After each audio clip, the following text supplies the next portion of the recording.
একটু বেশি দেওয়ার চেষ্টা করব। সকালবেলায় মহিলা তিনি খলিফাতুল মুসলিমিন সাইয়েদনা ওমরের দরবারে চলে গেলেন।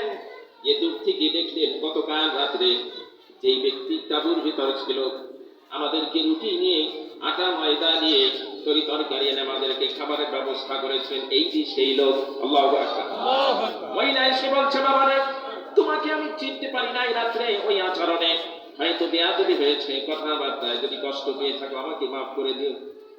হযরত ওমর ইবনে খাত্তাব তিনি বলছেন, মারে আপনার সাথে আসলে যে আচরণ করা দরকার ছিল, খাবার আগে পৌঁছে দেওয়া দরকার ছিল, আমি করতে পারি নাই, এই জন্য তুমি আমাকে মাফ করে দাও, হাসরের ময়দানে যেন আল্লাহর আদালতে দাঁড়াতে না হয়।